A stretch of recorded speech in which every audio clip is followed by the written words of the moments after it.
Welcome to You've Got This with Sarah Hamaker, a podcast to encourage and equip moms along their parenting journey. Join Sarah each week as she interviews dads and moms like you and discusses the joys, challenges, and rewards of raising kids. Hi, and welcome to this week's You've Got This. I'm your host, Sarah Hamaker, and I'm so glad you joined me. Today, I'm with Linda Wood Rondo. She is a senior editor and acquisitions editor for Elk Lake Publishing. She's also a veteran social worker, and she writes contemporary fiction. She has a new release that I know that a lot of my moms are going to want to get. It's releasing a re-release this Mother's Day. I Pray for Patience, God Gave Me Children. And can I just say that that is like one of my favorite book titles out there, because with 4 kids of my own, I have a lot of patience. Not really. I'm still working on that. So welcome, Linda. Thanks for joining me today. Thank you for having me. So, Linda, I pray for patience, God gave me children. So how many children did God give you? God gave me 3 children, and I'm a senior, so my youngest child is now 46. So I've had a lot of experience not only with children and through my work, but also helping my children raise their children. So parenting never stops, no matter how old we are. Yeah, I hear you on that. So how many grandchildren do you have? 9. 9 grandchildren. That's fabulous. So, so my mom tells me that parenting, all the hard work she did in raising her own kids, made it worth it because we gave her grandchildren. Do you kind of feel that way sometimes? Oh, yes. I often tell my children, I knew a kid like you. Do you feel like it's a little payback for some of the angst that they might have put you through when you see them struggling with some difficulties with their own children? Not in the sense that it's payback, right, but I think what it does is as you get older and you're helping your kids with their children, you've gone through something they haven't experienced yet, and we can help guide them through those difficult parenting issues. Yeah, I find that especially when my kids were young, I was always calling my mom and saying either I'm sorry for being such a brat as a kid, right?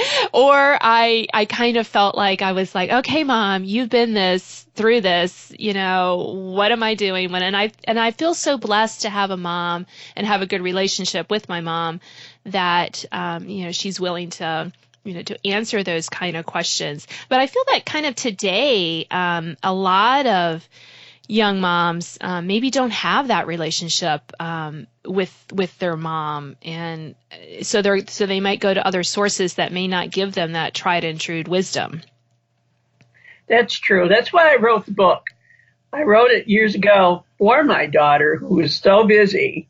And she's got 3 kids, and she's an accountant, and she works a lot of long hours, and she has a lot to bear. And their kids are extremely active; they're into every sport imaginable. So I wrote it for her because it has anecdotes and snatches that people can read while they're getting that first cup of coffee in the morning. And it sounds like. Yeah, go ahead. That's why I wrote the book, yes. And it sounds like you wrote it also as an encouragement, because so many times we often feel like we're the only mother who's had to experience X with our kids.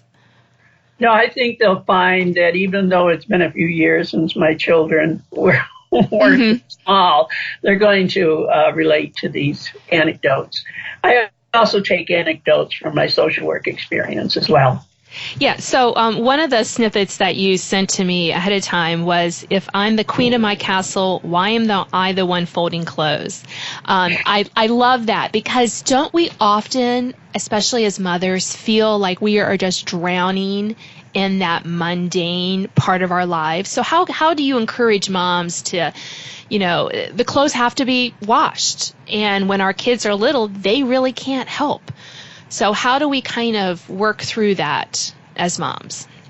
Well, I used to love to just smell the clean clothes take them. Sometimes using your senses helps a lot. Taking those clothes and smell them, and then part of your child's scent is there, and that reinforces your love.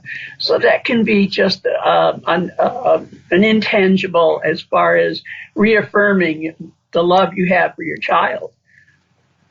Yeah, and I think that's so important, Linda, because we often forget that we show love to our kids, to our husband, to our family by doing the mundane. It might feel like it gets overlooked. We might not get thanked constantly for having clean clothes in the drawer, but it is a way that we show love to our families. And I draw from Jesus' example when he washed his disciples' feet. We are called to be servants, whether we have a PhD or not. We're still servants, and moms are servants. Yeah, and I love that you brought Christ into it, because often when my 4 kids were young, I often reminded myself of the mundane things that Jesus did, right? I mean, he washed the disciples' feet. He was concerned for the widows and the orphans, the people who couldn't, quote, pay him back or even said thank you. I think of those 10 lepers, right? Only one came back to say thanks for healing me of this dreadful disease and not making me an outcast. And I remind myself that it's important that I serve my family, but more importantly, I'm serving Jesus as I do these things. Absolutely. And I think we can get so off track with that because all the social media and everything seems to say, hey, look at me, look what I'm doing. And we don't always like to take that back seat and to do that servant. Any other tips or ways that you found to kind of create that servant heart as we're moms and serving our families? I think leaving the door open. As a senior mom, I try to be there when the kids need something. The other day I made cupcakes to bring to my grandson's concert and shared those with everybody. And they just gobbled them down. And my daughter took a picture and put it on Facebook. So, yeah, I mean, what did it cost me? A little bit of time to make some cupcakes, but it brought a lot of joy. Yeah, well, that's great, and it's so nice that you're able to, be supportive. It sounds like your grown kids live near you now. They do now. That's why we moved from Florida, sunny Florida, warm weather, and sometimes I wish I could have been there when it was 9 degrees here. But we wanted to have interaction with those grandchildren. We didn't want them to come to our funeral and say, gee, I never knew her. Yeah. And I'm sure they appreciate that effort. My family's blessed in that my husband's parents are local, and my mom is not too far away. She's about 2.5 hour drive. So we're able to kind of keep those connections because it is, I think, important. And I think we forget how important family is. And I know as my kids get older, they don't always want to go visit grandma, but it's not really a choice for us, because we feel that is important, and we remind them of ways that they can connect with their grandparents. So, things that they can ask about or do together. Sometimes I think they need us to kind of guide them and remind them that, their grandparents were kids and teenagers at one time, and they probably still remember what that is. Like my 2 teenage daughters love to hear stories from my mom about when she was a teenager. And one of them told me once, she was like, I can't believe Nanny did that. I'm like, yeah, she was, a young woman one time. So that's just that encouragement, and I'm sure that's very special for your family. Yes. And we just did a genealogy research. My husband did. I shouldn't say we. He did all the work. But we discovered that we are descendants of the Revolutionary War colonists, and we fought for the right side. And there was also one relative that was hung as a witch. So I try to share some of that heritage with the kids and let them see that they are part of a larger picture. Yeah, and that connection, I think, can get lost in today's, kind of fixation on this exact moment, right? I mean, the heritage, both good and bad, because let's face it, families are messy. And even families who love God have messiness in the background. And just kind of, sharing that, I think, those stories with our kids, and it can help them see that, life isn't perfect, and that's okay, that we can still, love each other through the imperfection.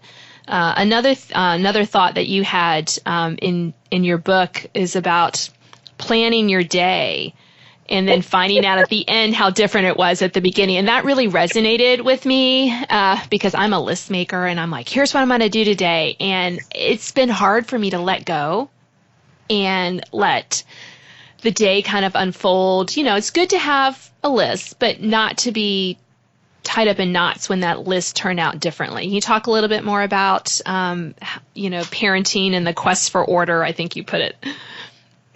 I don't know if it ever happens. I envy those people who can make a day come out the same way as it started in the morning. Me too. But I'm not really an organizer by nature anyway. So I guess I'm fortunate. As a social worker, I've always been people-oriented rather than task-oriented.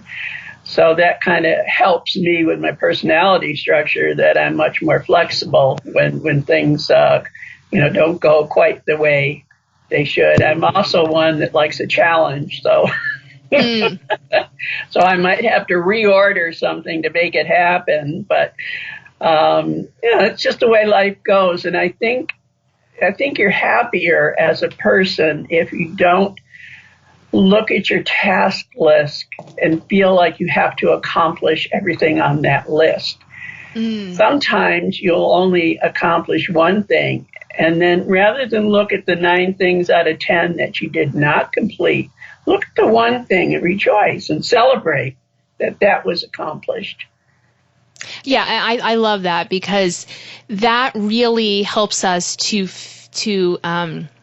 look back at our day and say, I accomplished everything that I was supposed to accomplish today, and kind of rest in that instead of looking at the to-do list with nothing checked off, right? So, and I think that in today's more Pinterest, Instagram, ready life, that it's okay to, we need to be content in the messiness that kids give us, and to kind of rejoice in that in some respects, I think. Well, I think also there are 2 lists. There's your list and there's God's list. Yeah, that is so true. Yeah, and sometimes you're like, why don't they match? I don't understand. Oh, no. Yeah. So, you also talk about parenting when we feel inadequate. Like, I think your comment was, how can I teach my children to drive when I can't even parallel park? And I think that is, a lot of the parents that, ask me questions, parenting questions, I can tell they feel inadequate. And one of my goals is to encourage all the moms out there that you are the perfect mom for your family, for your children. Absolutely. Absolutely. We have to have the confidence that God placed these little ones in our care for a reason. And He doesn't call us to do things without equipping us to do them.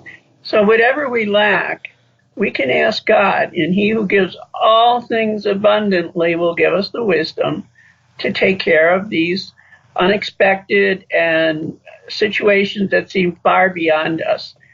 And I remember when my oldest son was in college, and he was 6 hours away. And he called me up and he's crying over the phone. He said, Mom, I've got an earache. And of course, the mom and me wanted to give him a big hug, but I couldn't. This was before cell phones, so I couldn't give him a picture of a hug over the cell phone. Right. Could only try to reassure him with my voice, and I just told him to try to find the RA and get some help from a local doctor, and I'd pray for him. And that's the point where I just had to get down on my knees and surrender my child to a loving father who probably loved that boy more than I ever could think I loved him. Right. And also, in realizing that you couldn't solve that for him. No. And some problems can't be solved. And I think of parents with special needs children. They have a lot to deal with and cope with. And sometimes I told my son, because he has 4 out of his 5 children have special needs adopted. And I keep telling him, sometimes your love for them is not enough. And you can't solve all their problems. There is a God who loves them, and sometimes you have to surrender them. Now, some of these kids, now that they're adults, some of them, they've turned out pretty wonderful. But he had an awful hard time through those development years.